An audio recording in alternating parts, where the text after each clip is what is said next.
Hi everyone, Mega Shorts here, bringing you my first Godzilla 2014 movie action figure review. Today we're going to be taking a look at the Tail Strike Godzilla figure from Bandai.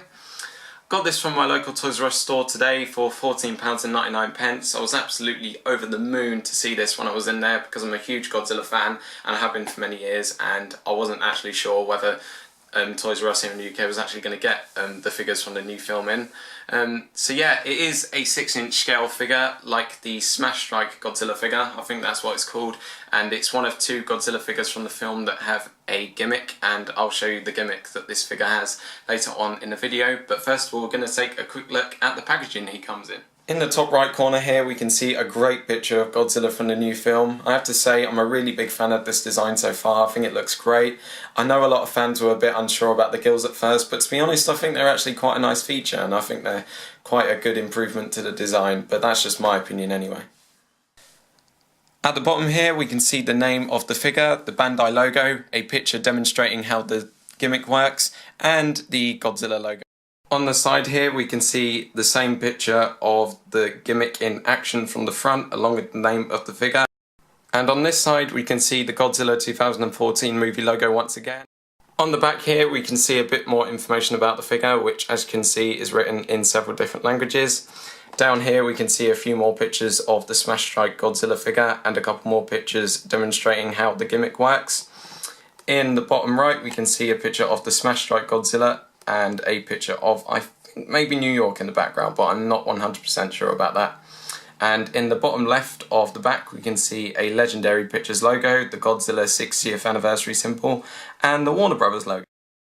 And then finally at the bottom here we can see a bit of the same usual product and company information. That's it for the packaging, and now it's time to unleash Godzilla from his plastic prison.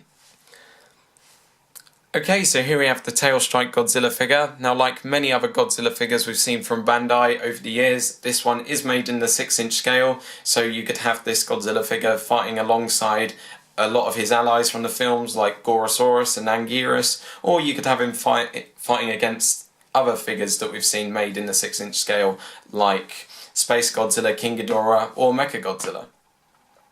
Now the first thing we're going to look at on this figure is the gimmick. Now in order to activate this you just press this big button on the chest, and by pressing it inwards you can get his tail to move up and down like so, and if you turn it a bit while pressing it you can get it to swing from side to side, which is good if you want to make him look as if he's destroying a building or perhaps knocking over one of his villains such as the Mewtwo monsters.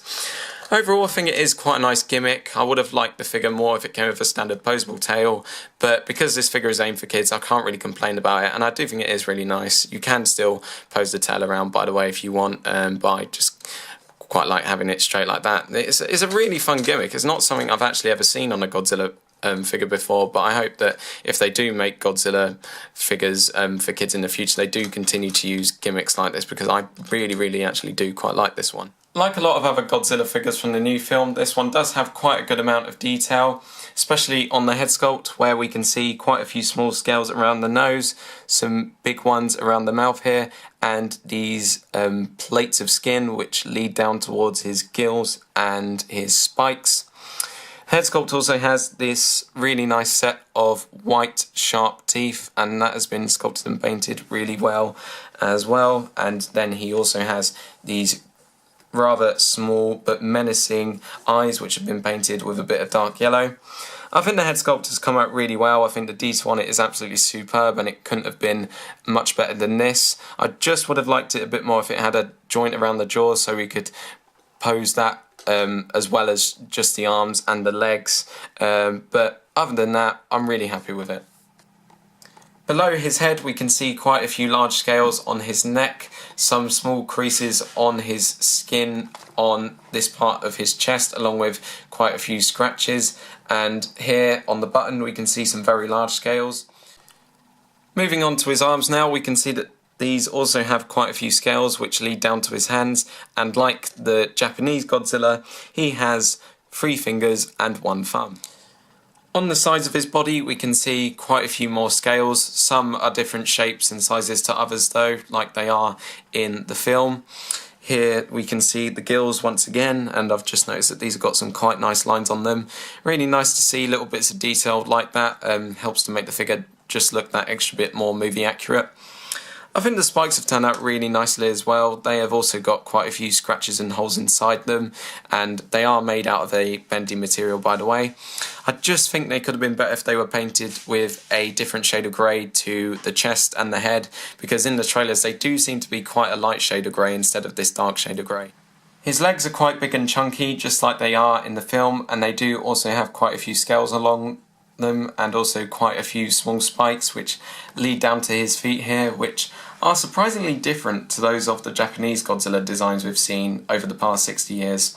Now, because they are very small on this figure, unfortunately the only position that I've managed to get him to stand up in is this. I haven't been able to get him to stand sort of upright like he usually stands, which is a bit disappointing, to be honest. It would have been nice if this figure came with a display stand so that you could have him standing like that. But yeah, if you are having trouble with getting this figure to stand up like this, just lean him over like that and he should stay like that for quite some time. Like the chest, the tail has been painted with a very dark shade of grey, but it has been painted with a light shade of brown underneath. For detail, we can see quite a few spikes. They get smaller as they go from the back, and we can also see quite a few more scales and quite a few creases in his skin. Moving on to his articulation now. The arms can move up and down from the shoulders. They can go backwards and forwards from the top, and his tail can also move at several points. And that is all the articulation you get on this figure. And now it's time for me to give a summary of my thoughts on this figure. So, overall, I think the Tail Strike Godzilla figure is a really nice addition to my Godzilla figure collection. I'm really pleased with this figure. I think it's got a great sculpt which has some really nice detail, helping it to look very much like Godzilla from the new film. I think the paintwork on this figure has come out really well, and I'm quite pleased with the articulation, and I absolutely love the gimmick. I'm sure a lot of Godzilla fans of all ages will enjoy having that with this particular figure. But if I was to give this figure a rating out of 10, I'd give it a 8 out of 10. It's a really nice figure of Godzilla from the new film, but as I said before, I would have liked it a bit more if it had a joint at the jaw so you could move that up and down, and I would have liked the spikes a bit more if they were painted with a lighter shade of grey so that they'd be a bit more accurate. Aside from those gripes, I'm still quite happy with this figure, and I'd recommend it to any Godzilla fan out there at the moment. That's pretty much it for my review of the Tail Strike Godzilla figure from the new film. Hope you've all enjoyed watching this review, and if you want to share your thoughts on this figure, feel free to do so in the comment section below or in a video response. Not sure what my next Godzilla 2014 figure review is going to be yet, but I hope to let you guys know sometime soon. Thanks for watching.